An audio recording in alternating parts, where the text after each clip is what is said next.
Good evening, race fans, and welcome to GridVision, and welcome to Daytona, the High Slide Racing League's Thursday Night Truck Series. I am one of your hosts, Joe LaCastro, joined by another host, Sheldon Atkins. How you doing tonight, Sheldon? Doing all right, man. Just hanging in here. Excited for a Thursday night. This is pretty much going to be a slugfest, man. This is the final race of this round of the playoffs, and we're at Daytona. A lot of people trying to get locked into the next round. A lot of people that have must-win scenarios. This could be pretty dang exciting. I am looking forward to some great racing at Daytona. We've got a man up in the booth, Derbyshire. Thank you for handling things on the back end for us. And the three of us are going to be bringing you the view from Daytona. As was mentioned, this is the end, towards the tail end here of the High Slide Racing League playoffs. So things are getting down to the line and things are getting pretty exciting.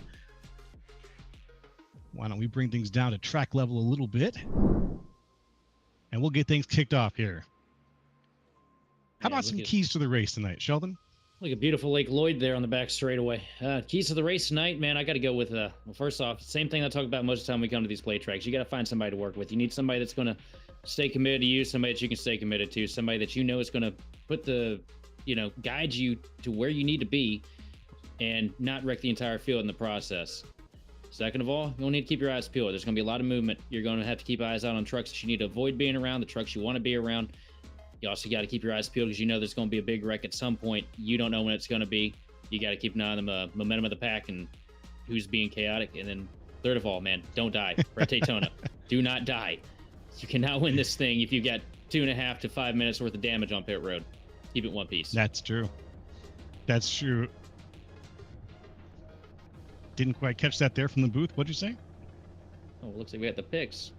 Rattle through picks. Here we go. Sorry about that. Wanted to make sure I could hear you. I got some volume issues here. I'm just going to fix them. Let's go with picks. My pick for the night, Andrew Chapman. He's had a couple of good wins recently, and I think that he's usually he's one of the pluckier ones, and I'm thinking that if his luck holds out tonight, he's going to win it. Chapman is a strong bet. Ran really good at Dega. I got to go with somebody that I think has been denied an opportunity to win this season multiple times. I got to go with Kevin Dick. I feel like he's going to be strong, and I feel like this is going to be his, he's going to punch his way in tonight. Excellent. And then up in the booth, we got the number 7, the Miz, Jason Miz from Austin, Derbyshire. Let's see how that goes. Things could be very interesting tonight. Daytona being what it is, let's do the grid. Number 1 on the pole, it's Jason Miz. Number 2, Derek Grigsby. Number 3, Jacob Denson. Number 4, Jordan Probst. Number 5, Charlie Harcum. Number 6, Aaron Kay. Number 7, Andrew Chapman. Number 8, Kevin Dick. Number 9, James Kerr. And number 10, Levi McCarty.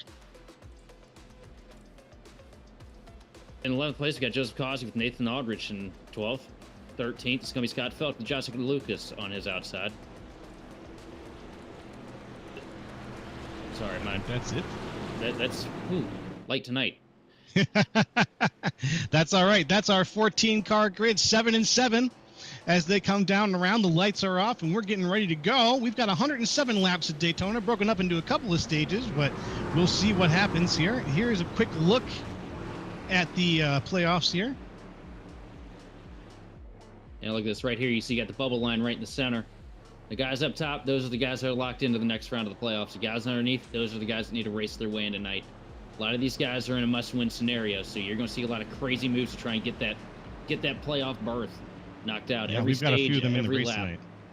every stage, every lap of this thing's going to matter. All right, and this is Daytona. Like you've pointed out during your keys to the race, you're going to want to make some quick partnerships here to make it to the end of the race. And the pace car is off. The green flag is up, and we are go here on GridVision at Daytona. Lap 1 is underway.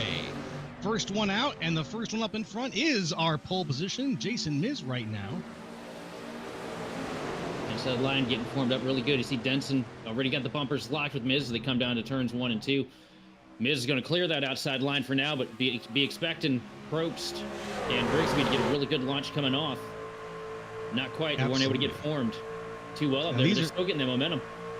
These are some of the best drivers in the high slide series so far, so I expect to see this two-line column sticking around for just a little while until we really start to get sorted out. There's going to be some attempts to sort out the position and get those partnerships built early, I'm hoping. And so let's see how long they can keep this two-wide situation going here. Here at the front, Jason Miz still holding up Derek Grigsby on the outside just by a nose behind. Might be seeing a switch in first place position here very soon. There it goes. Derek Grigsby to the front. Yeah, but is he going to be able to get clear? He's got him just about, but right now it's a little too dicey. You don't want to come down there and throw a block on that right now because that could be a huge wreck. That could tear up a lot of good trucks. It looks like he's going to stick up there on the top, though. He's not thinking about going down. He wants to pull Probst with him. Good call. Whoop. Just a little bit of wiggle in the back line there, and the double yellow line is out of bounds, so we're not going to see any passing going on down there. Oh, you might. Depending on how it gets rolled. Maybe? Depending on how it gets rolled, it might. That's fair.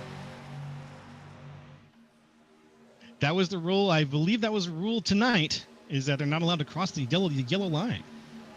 Well, then you're not going to see it. You shouldn't see it, but shouldn't see it and actually being are two different things, as we've seen with the Cup Series time and time again.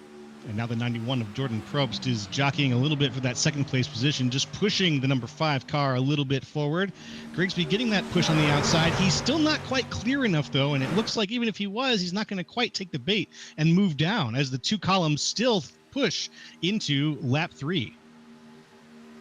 Yeah, I really think Grigsby wants to be able to pull that 91 truck down there to the bottom with him. They're working so good up here on the top. You want to have the guy that you trust behind you. You don't want to get down in front of somebody you don't necessarily have that experience with, especially this early. A lot of shifting going on here at the front of the pack as these cars go in and out of the turns. The first, second, third, fourth, and fifth places all are just shuffling a little bit, but everyone is driving very clean lines tonight.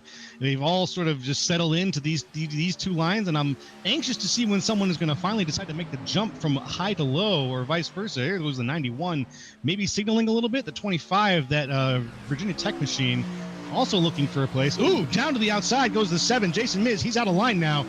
He's going to fall back a couple of places on the outside. No penalty there, I guess, because he fell back a couple of places as opposed to gaining any.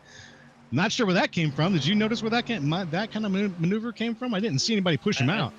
I think he didn't like what he was seeing up there on the outside line with how aggressive they are with the push right now. I think you just want to duck it down there, be safe. You know, you're going to try and lock yourself in. Don't go up there and, try to win lap 5 and get wrecked. As we see 3 wide racing right now with Kevin Dick in the middle. Wow. Yeah, 3 wide. There he goes. Kevin Dick in the 52 machine. He's up 2 places. He's looking for a spot now. He takes it to the outside. The 514 following in place. And the 88. Oh, Joseph Causey almost still looking for that 3 wide position. He's not going to quite take that bait, though, as they go back into the 2 wide column. Causey is somebody that could be really dangerous here tonight, too. Really good on the big tracks. Chapman just pushed it 3 wide as well. Now he's on the inside of 3 cars. The 5 machine, the 91 falling back on the outside now. He's lost a place to that aggressive maneuver by Chapman. Ooh, barely clear. He makes it into that place and takes it from the 91 of Jordan Probst. That was quite a maneuver by Andrew Chapman, pushing it 3 wide and just sneaking it in there between Probst and Grigsby on the top line there. Smart move, though. Gets him up there in that track position. Now he's the second car in line up there on the outside. Hey, that's where you want to be. Again, Jason Miz falling outside the line of cars now. He's falling back even further in the column, not liking what he's seeing. Up at the front now, it's the 79 machine, Jacob Denson, in the position that Jason Miz once held at the front of the low line, the front of the inside line. Denson able to keep that line and keeping the 82 of Charlie Harcum in check just enough. Harcum probably is going to be anticipating being able to use Denson to make it a little bit further up. But right now, there's not really much give or much advantage between the 2 lines. No, and you're going to see this most of the night until these guys get to the point where they're comfortable and just decide, hey, we're going to settle and single file, try and finish this thing out. We are 8 laps away from stage 1. We have stage 1 at 15 and stage 2 at lap 45 tonight. So just keep those in the back of your mind. I'm not sure if we're going to get yellows for those stages. So No cautions. I've just confirmed. Thank you very much from on high. We've confirmed no cautions, so they're going to go by quick. I'll try to remember myself when we get to 15 and just give a little look at who's winning. That's where you're going to get a little extra points, I believe. And then at 45 again, we'll check again. Yeah, right up at the front. Is everything it says it's going to be. We see the 5 of Grigsby try to pull a side draft on the inside, on the outside quarter pound of Denson there on the straightaway. Didn't quite work out how he was hoping it was going to. You see the inside line's getting a good pull now. Grigsby unwilling to get too aggressive here. He's in a good position. Where here, meanwhile, the 82 is pushing the 79 almost a full 2 car lengths ahead.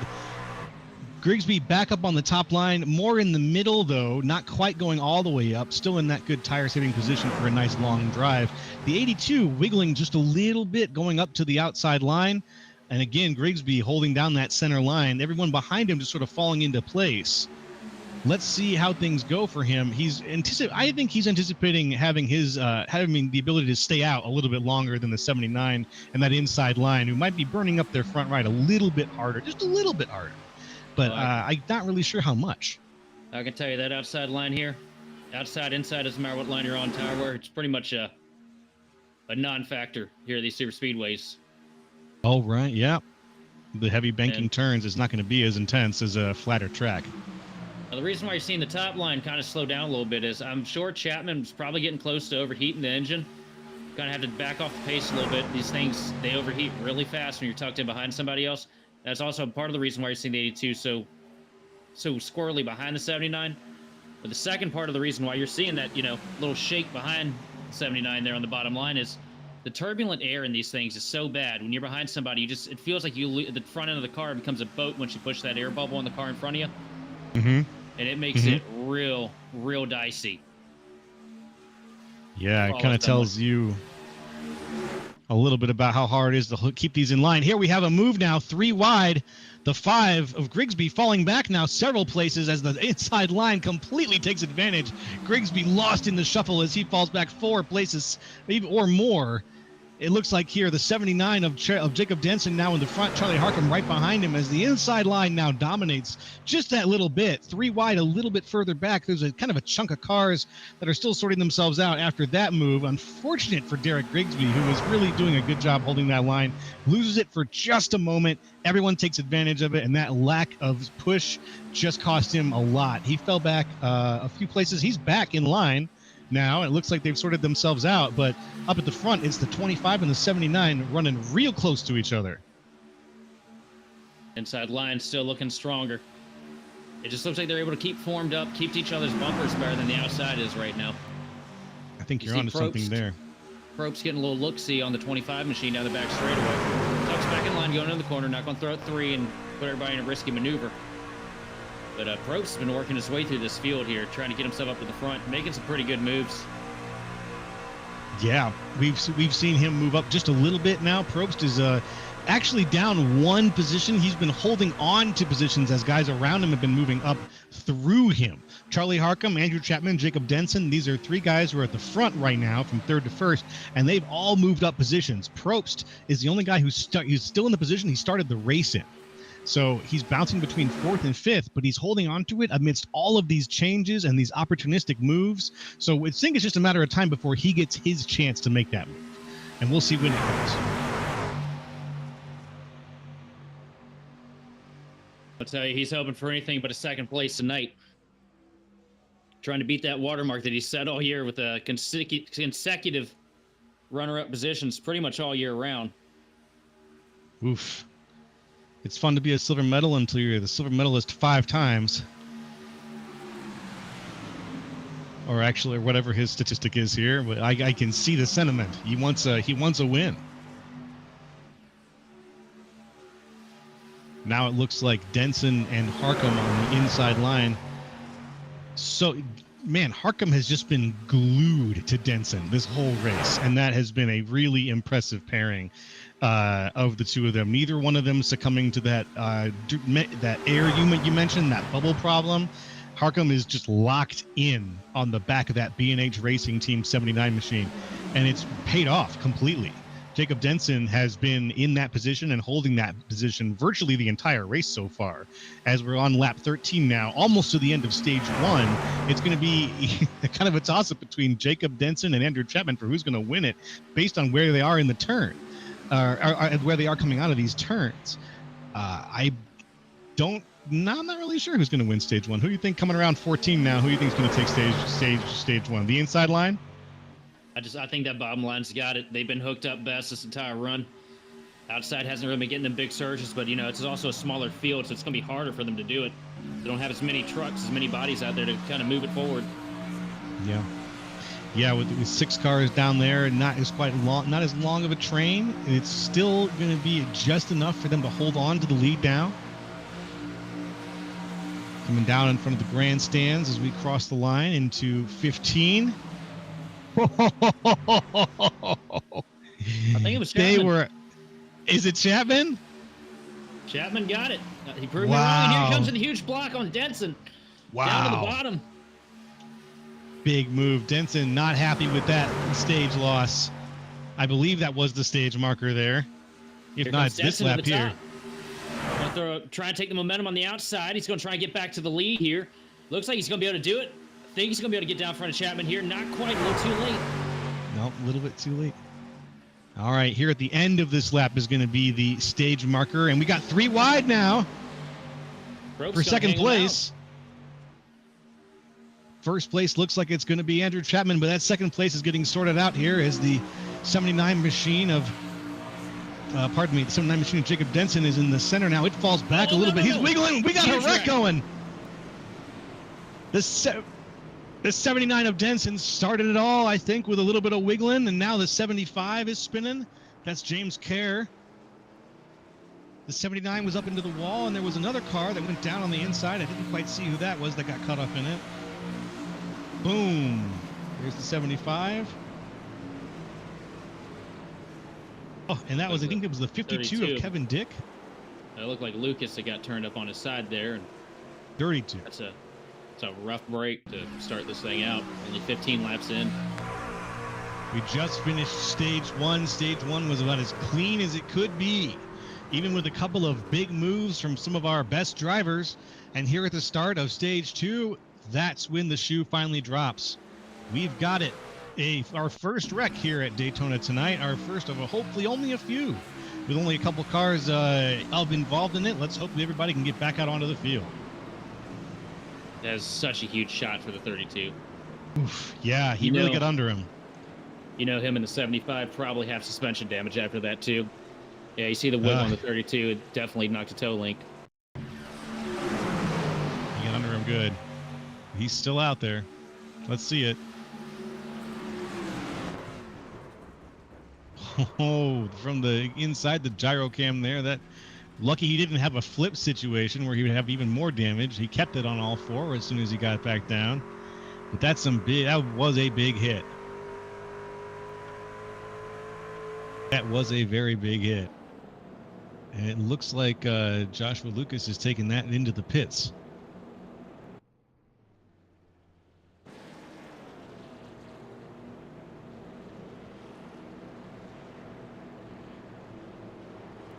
Okay, everybody's getting in line as we are slowly working our way through lap 17. A couple of cars pulling off now. Everybody pulling off and getting a fresh set. It looks like there's 3 tires tonight, I believe everybody gets. So this would be a good time to take stock and get a fresh set. Yeah, come down, top her off on fuel so you can push it a little bit further, the reduced fuel cell. It's a shame to see a handful of trucks get yanked out of this thing so early. Yeah.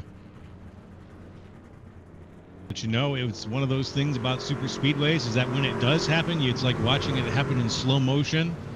And you just wonder how many cars might get swept up. Thankfully, it looks like it was only about 3 in this, but that's, and when you got 14 cars in the race, 3 cars in a wreck is going to really potentially change the shape of the field. So every dent counts here. That right there is the reason you saw Jason Miz dive all the way to the back of the pack multiple times there at the start. Yep, and hey, guess who's still racing in the race? Jason Miz. Guess who's still in 6th place? Jason Miz. See Chapman right here, left front folded up a little bit. Crease right there behind the fender. Yep. Where the fender connects with the body. Former race leader Jacob Denson, he's in the pits right now. With Denson out, that moves Chapman and Harcum and Probst up to the number 1, 2, and 3 positions. Joseph Causey has been sneaking his way up toward the front as well. He's up 7 positions now in the 88 machine. After that, in 5th place, it's Levi McCarty. Now that's a man who's been slipping under the radar. Yeah. That's a guy right there that you could be looking for to possibly win this thing at the end. Really good at the plate tracks. I mean, he's really good everywhere. Things just haven't worked out his way this year. But McCarty, that's somebody that's hungry for a win, and I think he could do it. Being in the right place at the right time can spell victory in a situation like this, as we've just seen. It can spell victory or defeat just as quickly, with Jacob Denson now still in the pits as we come back around, and the lights are on. So we've got 2 to go, it looks like here, getting ready maybe to go to one to go, as Joseph Causey heads for the pits now. Jason Miz also heading for the pits now. We've got a couple of people now. It looks like they're taking advantage of that while we got another lap left in us. The lights are off though, so we're going to be going green the next time around. So if you can get those, you can get tires and gas, get them done quick.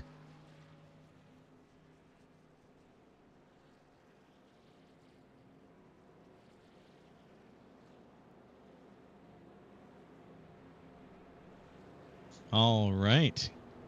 So up here at the front, we've got some guys who managed to avoid. Now, the situation, thankfully, the wreck was in the middle back of the field. So some of the guys running up at the front didn't necessarily get caught in it. Denson had just recently fallen back a few positions after falling in. He kind of got into the middle of the pack in that 3 wide position, lost a couple positions, and that put him in prime spot to get hit during the that wiggle that ended up catching a few guys there. So it was an unfortunately bad perfect timing. I don't know if you want to call it bad timing or perfect timing, but that's what caught Denson up in that. And so now with Chapman and Harcum up at the front, we've got a nice line of cars getting ready to come around and get this started off again, folks. Yeah, most people look like they were able to get that damage repaired under the yellow, so should be all right. I don't know why. If I was Chapman, I'd come in there and get that fender worked on a little bit more if you can, but hey, he's got control of the race right now, so go ahead and dig. Haven't lost a driver. Everyone's here. Let's go. Number 5 truck, says Old Money on our YouTube chat. Looks like we've got a Derek Grigsby fan out there. Grigsby back out on the race as well. Everyone is still on the lead lap. Even the guy's going to get repaired. That's about as good as it gets, folks. As the pace car comes off, our guys get ready to go. Going through the Geico restart zone, and we have a green flag on GridVision. Hey, it's going to take a little bit for that outside line to form up. So many guys, opted to fit a second time to fix damage or to top off. We did have very, very different sizes between those 2 lines now, and a little bit more spread out as a result. But that extra repair is going to always go a long way. Here we go down now on the inside line. The 75 comes down. That's James Kerr. A little wiggle out of the 37. Did we see him? Did we see the 37? We saw him go in for a pit. I hope he did. He had some serious damage after that wreck. I wonder how much he stayed in for, though. Oh, I'm sorry. That was the 32, not the 37. Yeah, it was Lucas that got tore up. Yeah, Lucas Joshua Lucas. Different orange car. I got to remember that we got 2 orange 30 cars in the 30s, and I'll keep my eyes open for that. 32 now, making sure I'm looking at the right car. That's Joshua Lucas. A little bit of a wiggle out of him. Down between below the yellow line goes the 75. He wants none of that. That 75 being driven by James Kerr. Definitely, yeah, not the time to drop out at all. He's going to be way out of league right now for this situation. He's going to have to work really, really hard to come back up with very little help back there. Up at the front, Andrew Chapman and Charlie Harcum are battling it out for first and second, but that 91 of Jordan Probst is pushing hard now as he's got a car length. He's given Chapman a car length just about as they're coming around 3 going into the tri-oval. Yeah, if that Everybody drive by the very line, close man, still. he's gonna go a lap down, if not multiple. That is a bad place to put yourself. Yeah. Yeah, unfortunately, it looks like he's just now crossing the line, and the gap is only increasing now between him and the Kevin Dick, the next closest car. So he's praying for the yellow, but the rest of the cars are all, keeping it green here at Daytona. Lap 22 of 107. 45 is when stage 2 is going to go flying by us. Remember, no cautions tonight. Our stage 1 winner, I believe, was Andrew Chapman. And then right after that, we did have our first yellow of the night. Right now, Coming around now. Looks like Harkham's going to lead him here, come to the start-finish line. Huge push from the 21 of McCarty. Give that lap to Harkham. But here comes Chapman fighting back on the inside with Probst. Probst has been such a good pusher tonight. Whoever wins this race, they're going to want to try hooking up with that 91 machine, because I guarantee you he's going to be the one pushing somebody across the line if he ain't able to get himself up there first. You're absolutely right. He's been on the inside line. He's been on the outside line. But both times we've seen Probst and, Harkham too. But both times that we've seen Probst pushing the car in front of him, it's been beneficial. And now the inside line is getting that big boost. Still, Harkham with McCarty on the outside. McCarty, like we mentioned, he's one of those guys we had to watch out for. He's working his way up toward the front. And now he's sitting pretty in fourth, giving a huge push to the outside line and keeping them competitive against that 91 machine on the inside, Jordan Probst and Andrew Chapman. Yeah, if I was Harkham, I'd be enjoying those pushes from McCarty, but at the same time, McCarty's a little greedy. He'll push you up, he'll be the first one to leave you out too. Probst really good at the whole team, push somebody, just stick with them. You've seen them stick with Chapman pretty much since we dropped the green flag on this bad boy. And you see McCarty carve his way solo up through the field this entire, first stint. I wouldn't expect him to stick with me. I would too. They are right on top of each other right now as well. Harkham and Chapman also trying to use each other a little bit. It looks like Harkham trying to get a little bit of that side draft off the panel of Chapman when he can get down low enough. Just close enough. They give each other the squeeze a little bit going into the turn here. This little block of 4 cars in the front now pulling away just a little bit from the cars behind them who have been kind of stretched out a little bit. That 37 car, that Aaron K, if he could push up, get that push a little bit, move up a little bit, close the gap, the form would look good. There we go. Kind of just waiting for these 2 columns to form back up a little bit. And it looks like they're going to. Just look at him snaking down the straightaway there. Everybody's got a steady hand on the wheel tonight. No, it's crazy, man. Everywhere we go, the mile and a half to short tracks is, we talk about how difficult it is to get into the groove and, run good lines, your braking points, your throttle points, everything. You come here at Daytona where it's flat foot and everybody's like, oh, that's the easiest thing in the world. But the hardest damn thing to do here is keep the thing straight as you see these guys struggling in that turbulent air behind each other. It is so hard to keep an eye on where your line is because you go into the corner, you can't see where the corner is because you can't see through the spoiler on the guy in front of you. Clip the apron a little bit, right here we go. This is the perfect angle. You can't see anything. All you see is the B&H Racing Team logo on the back of the guy in front of you. That's all you got. That is your guide. If he's a little bit off center, then you're going to be off center. And that's what breeds so many cautions here. And it makes it so difficult. You factor that with just how hard it is to hold the wheel straight coming off the corner because it wants to load up when the back end gets light. And that's the difficulty here, as you see a huge checkup there. Big checkup on the B&H machine. It's one of those things where if you hear someone say you want to race the track more than you want to race the cars around you, this is kind of one of the situations that they're talking about. If you're all racing the track at the same level, you're all going to maintain this draft just fine. But if you line up on a guy who's not lined up, that just becomes a compounded problem. And with eyes on the machine in front of you, with him going left and right, you've got to decide, do I line up on him or do I line up on geometry? And it's all going by at 200 miles an hour. So you got some decisions to make. 40 chess, moving it as fast as possible. Side by side right now, you see Harkham getting a little bit of an edge coming at the line over Chapman. That outside line momentum in the tri-oval right now with McCarty in second place is really pulling. McCarty really aggressively pushing that 82 machine of Harkham. Doing a good job towing their line. Things on the inside. Things on the bottom kind of calm right now. Probst likes the position he's in. Can't gain anything out of what he's got right now, so he's just giving little pushes to keep the line going, keep them from clearing up top. Still committed to the 25 machine of Chapman, which is it's good to see. Good to see friends working at it. Yep, they're making their way, and we're coming around on James Kerr, who is now almost a full lap down. Just checking on him. I don't think we're going to be seeing, unfortunately, much out of the back of the pack until later. But here up at the front, we have the battle between Harcum and Probst. Chapman and Harcum. And man, I'm just waiting for another one of those little opportunistic moves where somebody slips down to the inside from the outside line, tries to go 3 wide, loses position. I want to see some opportunity. I want to see some plays being made, but I think that the big play here is just hold on, hold for your moment, wait for when you've got that full car length of space, then move down. And I don't think that moment's happened yet for Harcum. This last 4 or 5 laps for the stage is where it's really going to start intensifying, mainly with 2 to go on the stage. Huge push from McCarty right now, going to basically clear 2 cars on the bottom. I wonder if they're going to move down. Oh, this might be it. Yep, there it is. McCarty and Harcum down to the bottom. That's going to kill that outside line for a little bit.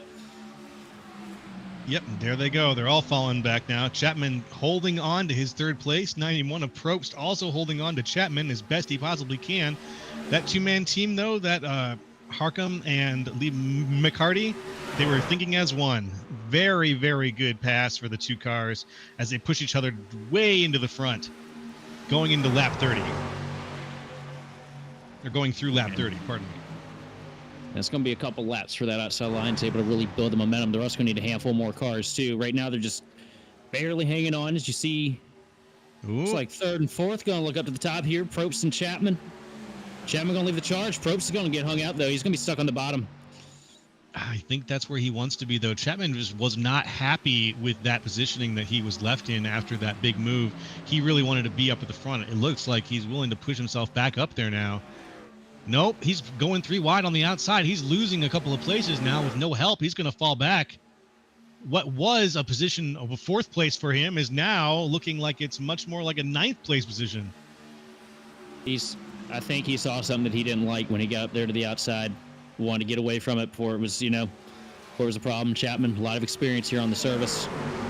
A lot of plate races under his belt. He just wants to tuck it back in there into the back, kind of ride around, let these guys up front jockey for position.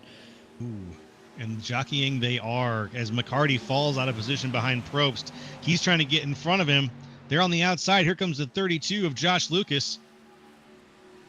They're catching this lapper of Kerr right now, too. Kerr's going to try to keep it on the outside, I think. Give some people room on the inside to go. He just lifts enough to let everybody slide on by. 32 gets up in there. Everyone making that safe, smooth pass. That pack of 7 in the front now. Pressing hard, though, to get past him. 82 of Charlie Harcum leading the race now. He's up 4 positions. Josh Lucas in the 32 on the outside. He's up 12 positions. Josh Lucas, who did a cartwheel on the front straightaway with Grigsby in his rear bumper, moving up to the front. And they're going to get it, man. They've cleared it. They've cleared him. They're going to come back down to the bottom here, take that line. Wow. That was an impressive move. We do see some fender damage on which car was that? Let's have a look. Yeah, a little bit of fender damage on Lucas from that accident, but he is still getting an incredible push, and he's had just some insane speed out of that car tonight, even after getting hit. So let's see if he can hold it up. 3 or 4 years ago, they'd be picking the radiator and the engine itself off at the straightaways. You see Grigsby diving down to the bottom now. He does not want to stay with Lucas. He wants to get up to the front. And he's going to do it with the 514 right behind him, Aldrich. Now, Aldrich is somebody we have not talked about at all this year. Up here in 2nd place. Really haven't. Yeah, he comes up every once in a while, but not in this kind of context, in the sense that he's pushing 1st place with Derek Grigsby now. Up 10 places is Nathan Aldrich. looking good in the 514. The two of them a full car length and a half ahead of the outside line in the 32 there, trying to get his speed back up, trying to get back up to be competitive against the first two positions here, but he just can't quite get the push out of Joseph Causey. Causey is just digging into that 32, really trying to get him to the front of the line as best he possibly can. He wants to see him up there so that they can make another move very similar to what the 5 and the 514 did earlier, where what we've seen two car teams do most of stage 2 so far, which is get those two car lengths and then slide down in front of that side of that inside line. But all the guys that were aggressive pushing that outside line, you know, they're all down the bottom now. Just 4 trucks up there on the top. That's not enough to stir it up enough to really build the momentum to get the moves done. Not quite. And we're on lap 35 out of 107. 45 will be stage 2. We'll be back in a little bit. Right now, though, we're going to take it to commercial here on GridVision. Stay tuned for more at Daytona.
Racing isn't easy, but experiencing it is.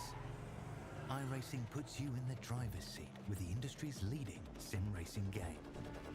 Drive on laser scan replicas of the greatest racing circuits from around the world. Go head-to-head against other drivers chosen by skill-based matchmaking to ensure competitive racing at every level.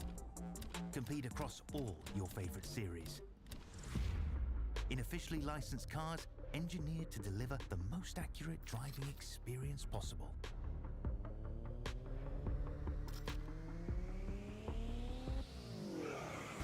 Join a race or host your own with players from across the globe. Race against the computer or in a league with friends. Feel the thrill behind the wheel. Visit iRacing.com.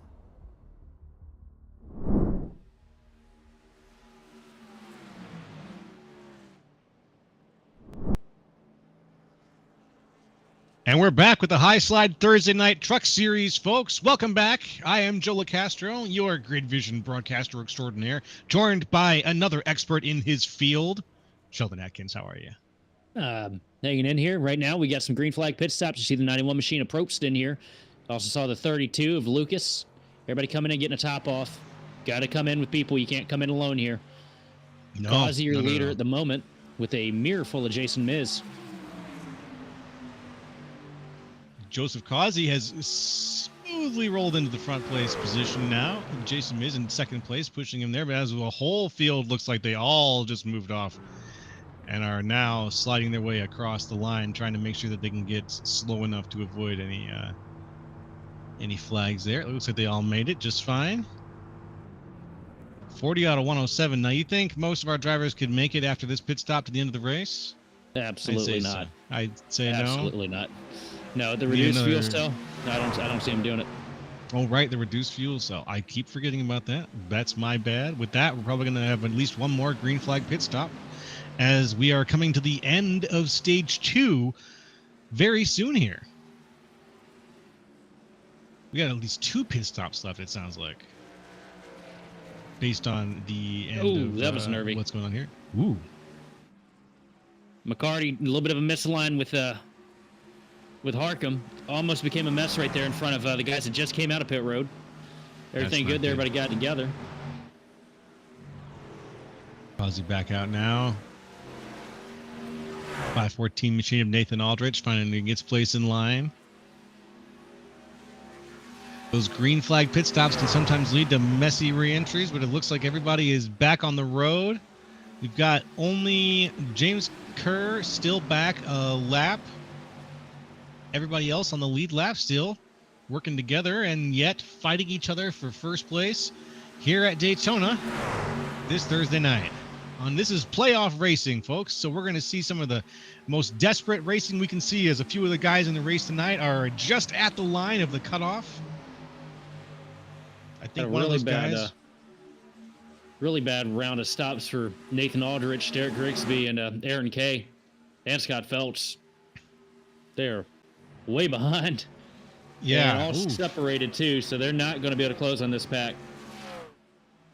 Right. Unless something happens and they can all help each other out. They're pretty spread out right now. This pack of 8 looks like it's going to be it for a little while. Now, right behind the little pack of 8, though, we do have a few other people that we might be able to get our way back up there. Looks like we got who are we watching right now? That's Sparko car. Probst has Probst is in the draft. You can see him closing quick. Behind him, you got the lap car, James Kerr. That's what I was looking for. Thank you very much. With his damage, I don't know if he'll be able to hold on to the draft, though, because he's got right front and right rear damage pretty heavy from that incident earlier. Well, with the pack of 8 looking good, Probst moves to the outside line. Tucks it behind Josh Lucas. And makes that a pack of 9. Got the 2 leading members of the Dale Jr. fan club working the top line together right now, Joseph Causey and Jason Miz. And they were very close at the exit of that turn there for a second. Really taking advantage of the inside of the track as much as they can. Miz moving down past that middle line, putting a little bit of the squeeze on, just trying to get as much as he can out of it, as much speed as he can out of the track itself. Touch of a wiggle. McCarty, very tight driving right now. Miz looking a little bit unstable with the push, though, in his Don Wheaton Chevrolet. Yeah. And that's Joseph Causey with the hard push from back there. With Causey behind you, you know you're going to get pushed. You're going to get pushed to the front. And so the question becomes, how long can Jason Miz hold on to that? We saw him fall out earlier. When he fell back to the back of the line, he was able to avoid a little bit of the mess that we saw out of our first yellow flag there. So I think it's only a matter of time. Chapman going to throw him 3 wide right now for the second row. Not going to get the help, though, from the 32. He just does not have the help from the 32 of Lucas. So he's going to shuffle back to the back here. Yep. He threw a haymaker, and it ended up being a bit of a whiff. I like what I'm seeing out of Chapman, though. That aggression, that's somebody you're going to want to look for at the end of this thing. I like it.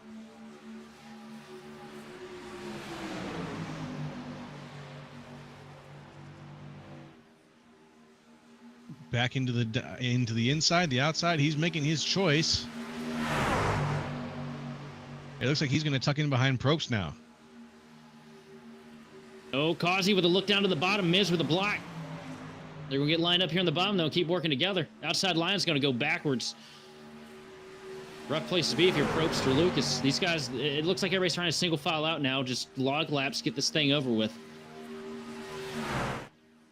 Yeah, the outside line's not viable anymore. So we'll see what happens if Josh Lucas can find a spot to get down, but Probst not yet giving up on him. I'll tell you what, I know it's Josh Lucas. I have had the hardest time not saying George Lucas all year, and somebody needs to pat me on the back for that.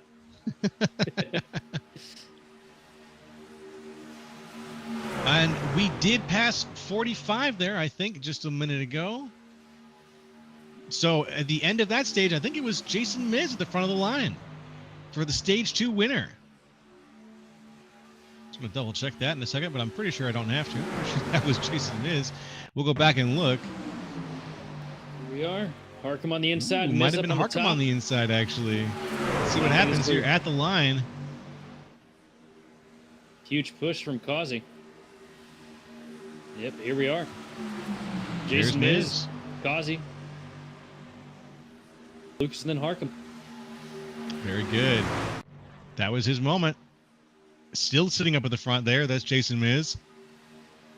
Causey waiting for his time to shine, his time to get out in front. As the outside line, the army of two is still chugging away. Yeah, they don't really have anywhere to go in the bottom, and there's no point not being up at the top right now. That's true. They've got just enough momentum to hold on to it. As McCarty just loses it a little bit, gets close to the line, crosses it just a touch. Here coming out to the outside, Chapman for a second, just going for a wider line. The 32 now moving up parallel to Causey. As it looks like Probst and Lucas have got the speed. Now, what just the two of them. What you're seeing right now, further in the back of this pack, you see how we got that, that staggered gap between each of these cars? Mm-hmm. That's fuel saving right there. Oh, yeah. These guys are trying to get a couple extra laps in the tank, try to save a little bit of fuel so they can push a little bit later in the stage before they have to pit. Try to reduce the amount of time you have to spend on pit road. Well, it's not a bad idea. You've got this pack of 9 up at the front right now. This pack of 8 up at the front.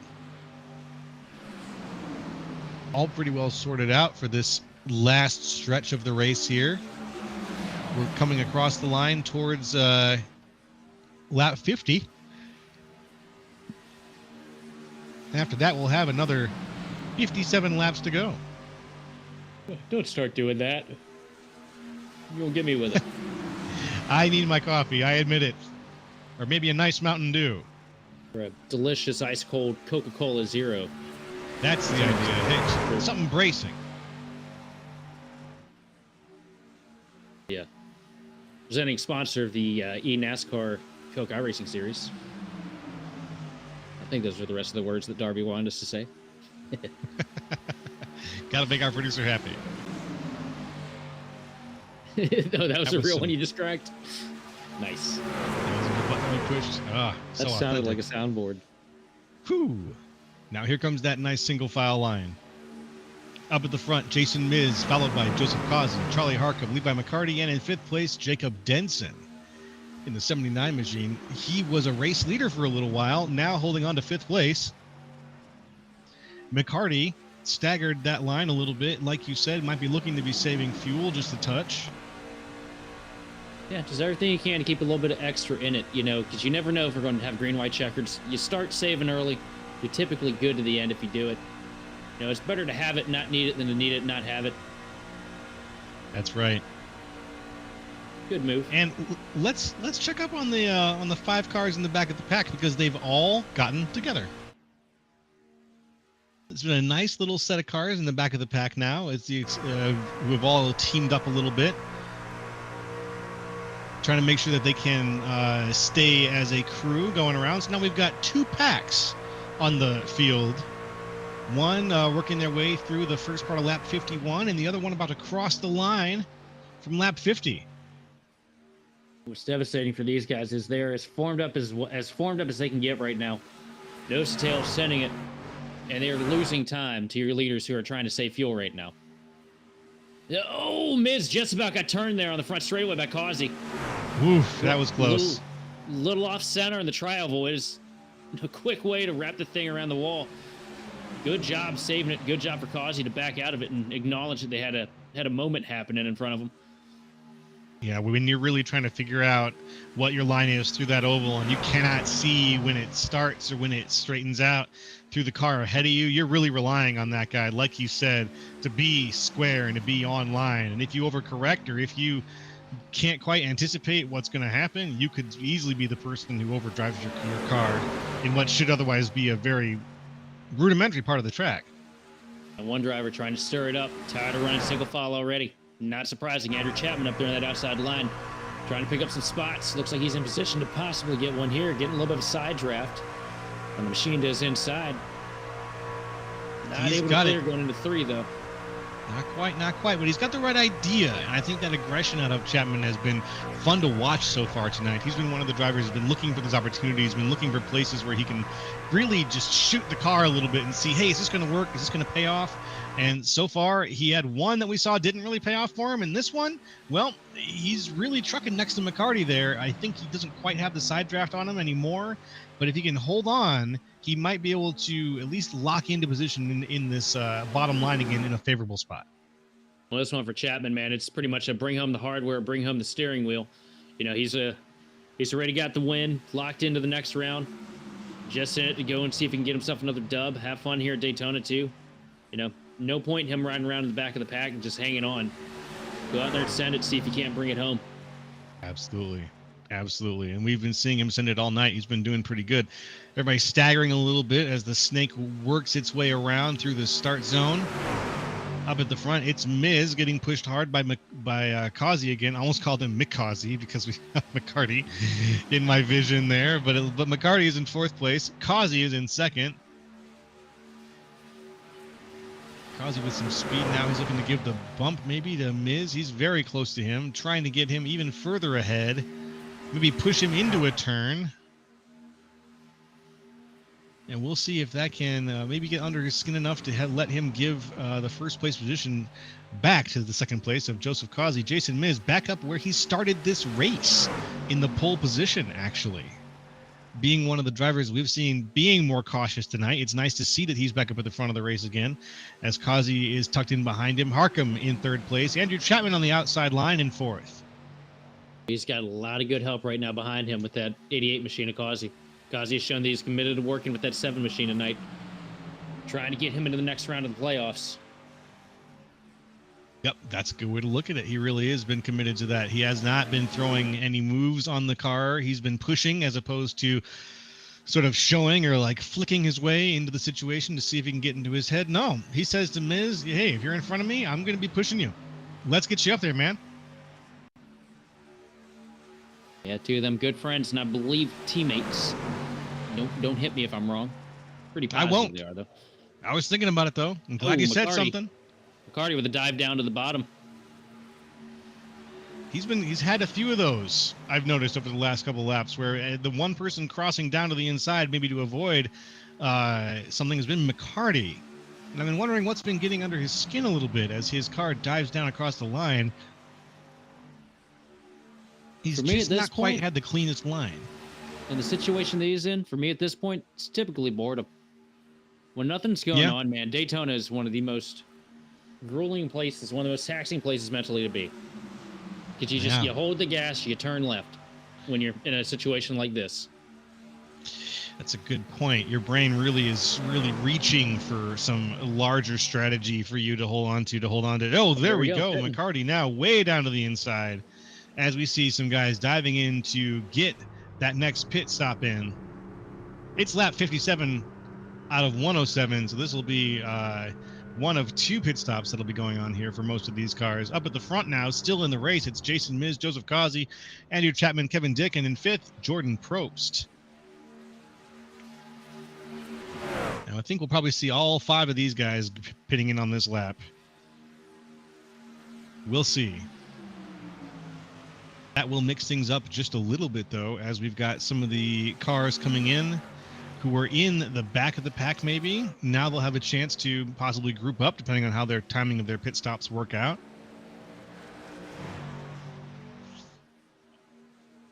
Denson leading them out.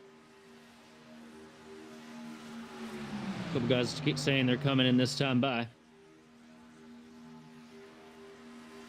And no, they're not. Ozzy says he's got 2 laps left in the tank.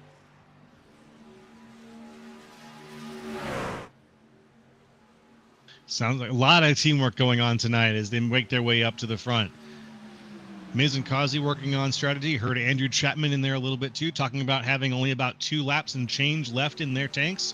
So we'll see when this pack decides to make their way in, but it's going to be a team effort led by Jason Miz, one way or another. So like they were saying, it's going to be next time by. So look for them to be coming in here after, come back around out of 3 and 4. The thing, even the people you're not teammates. Even the people you're not teammates with become teammates here at these plate tracks. It's really something. You can see a short track, everybody gets their hackles up and they're pushing and shoving, and then you get to these plate tracks and all of a sudden it's, hey, we just got to make it to the finish line. And we got to make it there awake, and we got to make it there with fuel in our tank, and we all want to make it there on the lead lap.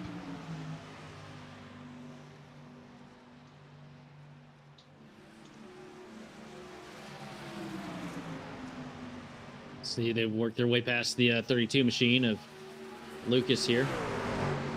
And now they're going to dive it in. Oh, that was almost dicey. Very dicey.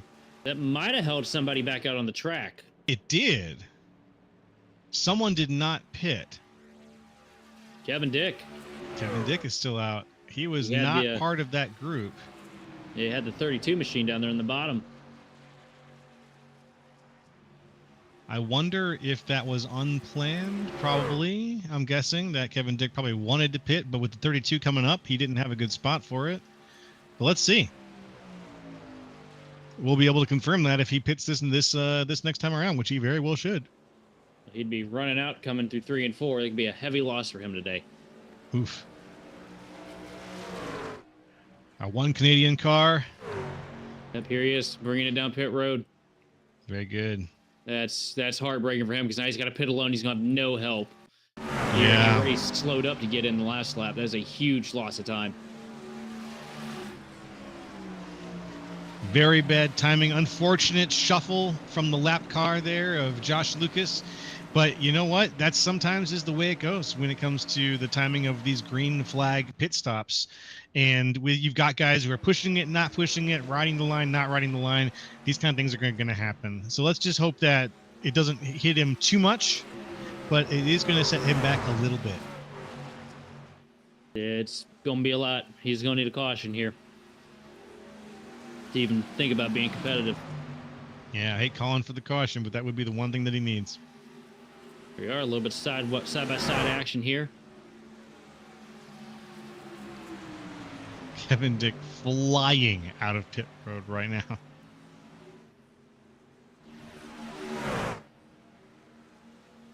You see, when these guys get to him, they're going to be completely up to speed. He's barely going to be sniffing 4th gear. Well, we'll have to see what happens. He is technically on the lead lap and still in first place. He might be able to cycle back into the pack, but with the pack being as small as it is, it's going to be so hard for him to latch onto that draft. And that was an incredible, as our producer just said, that was an incredible pit stop by Kevin Dick to be able to come out ahead after all that time loss. 9 seconds.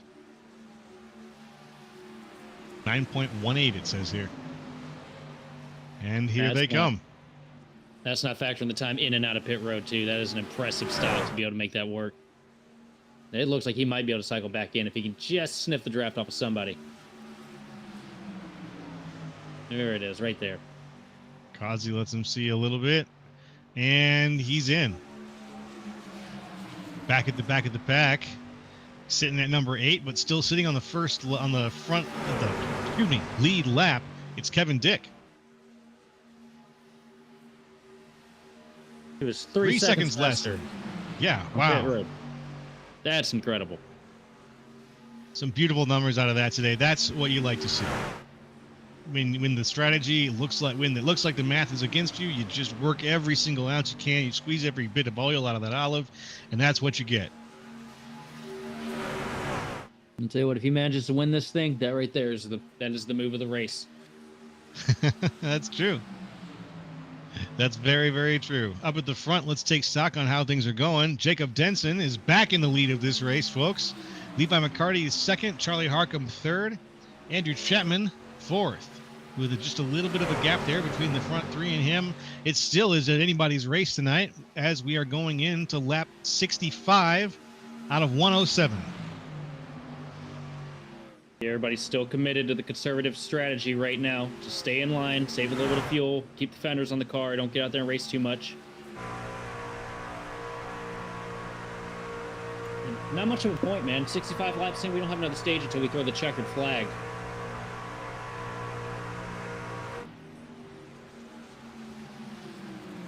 Yeah. Well, it's going to be something. I have a feeling the end of this race is still going to be a very, very close one. Considering how we've seen everybody driving tonight, the pack has not spread out that much. We've only had a few times when one or two cars have maybe fallen back, but even then, when that's happened, people have grouped up again very quickly. So I anticipate there being a pretty close finish tonight at the end of tonight's race. That's just my gut feeling.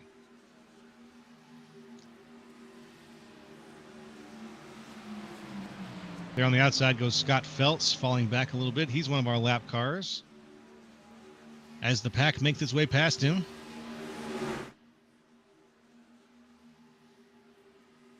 Denson holding tight to the lead as McCarty just pokes his way left, right, maybe looking for a little bit, maybe just breaking that draft bubble a little bit.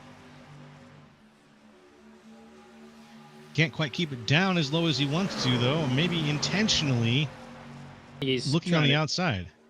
I think he's trying to cool off those temps to the motor right now. Being so close to Denson for so many laps, you know, you're going to spike the temps up a little bit. Once you get up to a certain point, it'll, you know, blow the motor. Yeesh. Well, we don't want that. No, that'd be very ugly in front of this pack right now. And that almost looked like it was the two of them about to fall back a little bit, but no, they've held on to the inside line as tightly as they possibly can. The 32 of Josh Lucas now tucked in behind Nathan Aldrich. Kevin Dick holding on to that 8th place position. He's from his amazing pit stop earlier.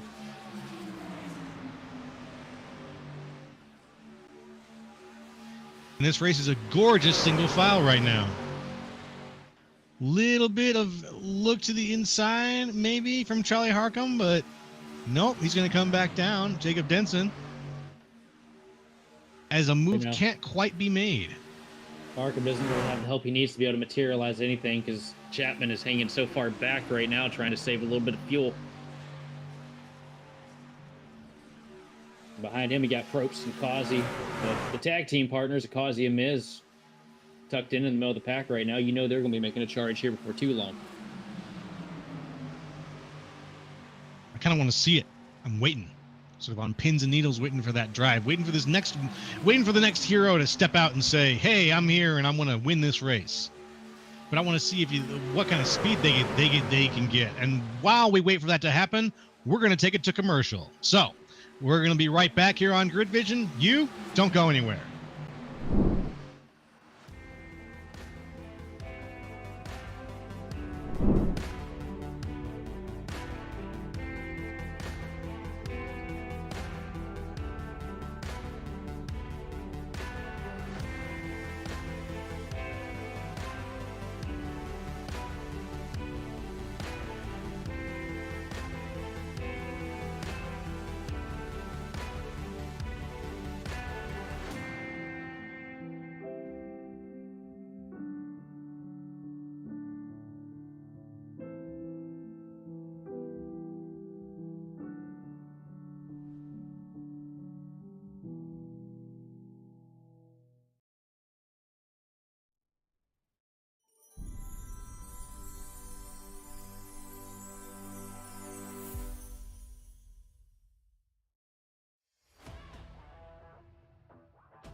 Racing isn't easy, but experiencing it is. iRacing puts you in the driver's seat with the industry's leading sim racing game. Drive on laser scan replicas of the greatest racing circuits from around the world. Go head-to-head against other drivers chosen by skill-based matchmaking to ensure competitive racing at every level. Compete across all your favorite series. In officially licensed cars, engineered to deliver the most accurate driving experience possible.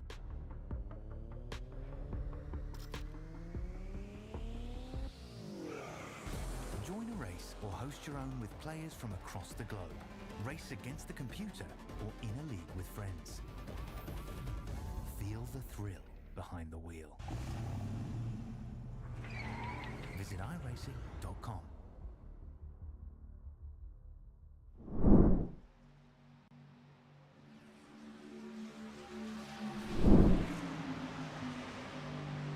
We're back tonight on GridVision at the High Slide Thursday Night Truck Series at Daytona. Good evening, everybody.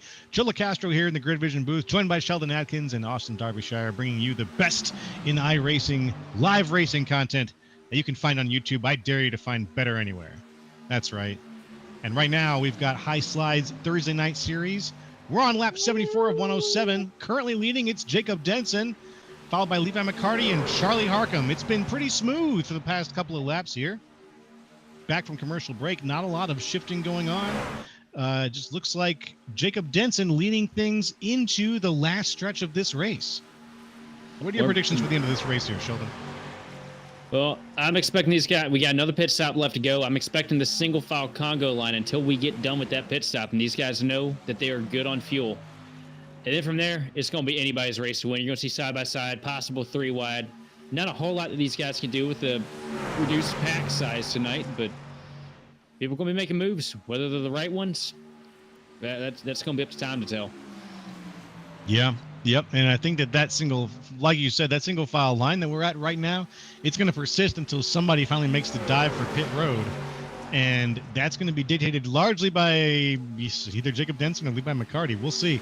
There's been some communication between the drivers tonight so far in terms of who's keeping up with what. We definitely know that Causey and Miz at one point were talking to each other, I believe. And Chapman was chatting about fuel saving as well and where things were. So, and there it goes.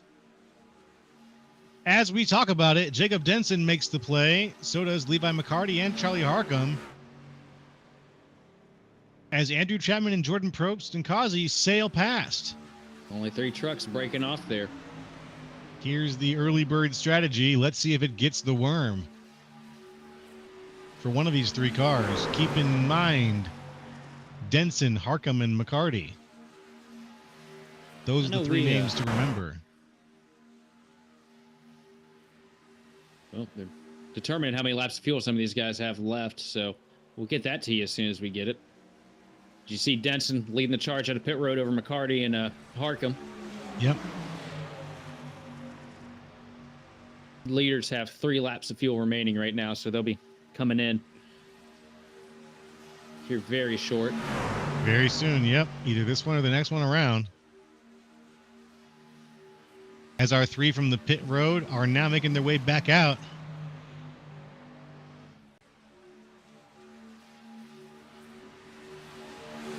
Sorry about that, guys. I've acquired a tiny human in my lap. Oh, try calling it too. That's fair. Plenty of room here to make this a 3-man commentary team. Oh, we can't say that. Child labor laws and such, you know. Ah, very good. We don't need to get any more hot water. Just happy to have a guest then in the studio. How about that? She's about as knowledgeable as her dad. I'll give her credit.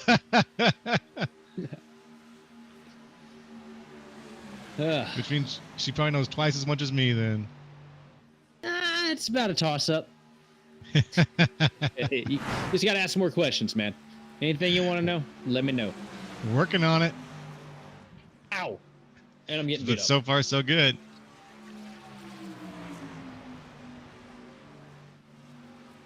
Mostly just trying to keep up with these leagues and with who's in the playoff positions a little bit.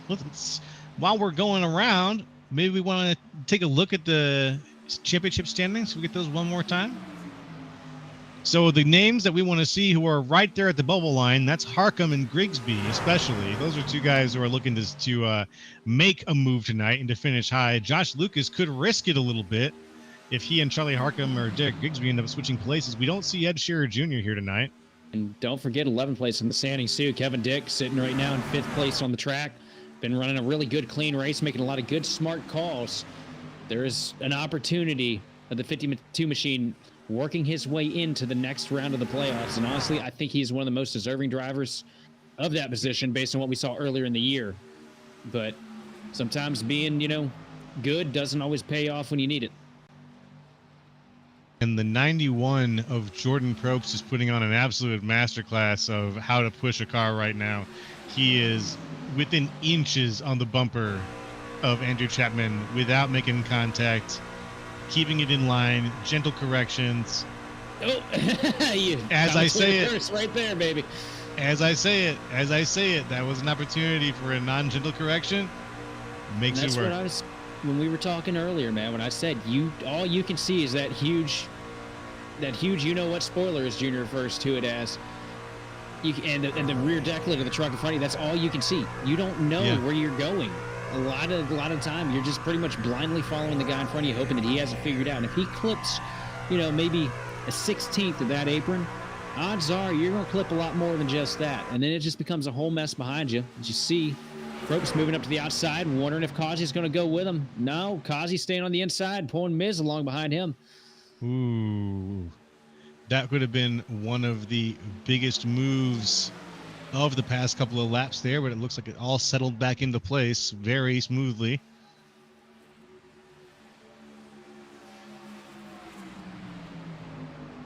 Cooling down a little bit. Yeah, might have been.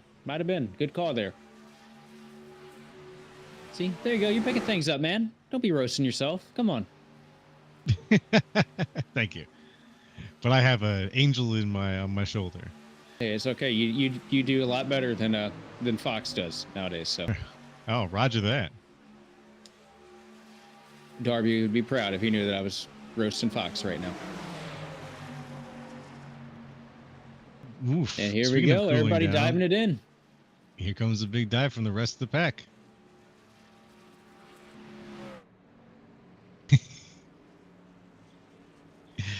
And the rest of the pack dives in. We've got out on the track still Kevin Dick. It looks like the pack of is a pack of 3 back there. That's Jacob Denson, Levi McCarty, and Charlie Harcum are guys who are fresh off of pit road, have still been working together. I'm really curious why Kevin decided to stay out there. He was in a great position if he'd have followed those guys. Stays out again. Did he get shuffled again coming down pit road? I don't think he did. I don't remember it. I didn't see it happen. It's yeah, maybe it could be just a big brain move. Going nomad. It worked for him last time by accident. Let's see if it works for him this time. I'm going to stay out another lap. Now that is not the call. Ooh. He's currently on pit laps. His last pit lap was 61. So we'll see if this pays off in the long run. He's going to have extra fuel in the tank, but the 32 just about smoked the back end of the 25. Ooh, good correction there from Lucas. Lucas, Grigsby, and Aldrich and Phelps, that pack that was riding around at the back, they are back up to the lead pack, but the problem is they're back up to the lead pack while being a lap down.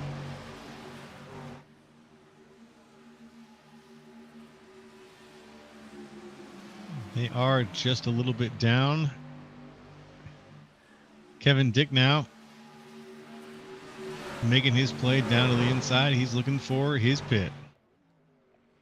Let's see if he can set another land speed record for his pit stop. That is a bold strategy, Cotton. We'll see how it works for him. Don't know if you guys heard my daughter, but it's fun over here in Adkins land. Oh, bless you. I'm glad she's getting a kick out of this race.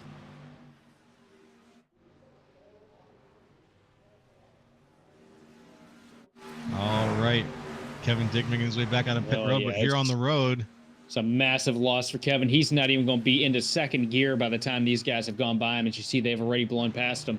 Huge loss for the 52 machine, and that could be his playoff spot right there, driving by him. ooh, he is nearly sideways right now, trying to rejoin. Just giving it everything he can possibly give it. He's trying to stay competitive.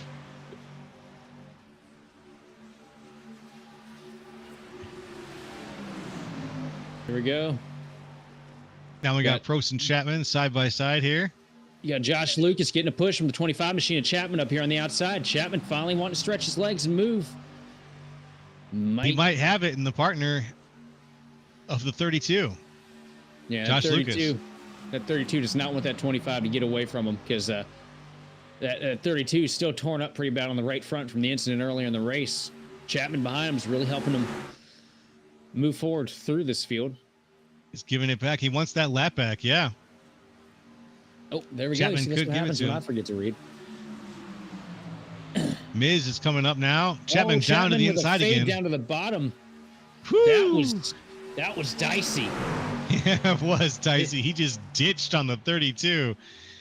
If that was anybody but Probst behind him, man, that 25 would be upside down, spinning through the infield. That's right. Now Miz pushing hard on the 32, who is making his way up. Josh Lucas.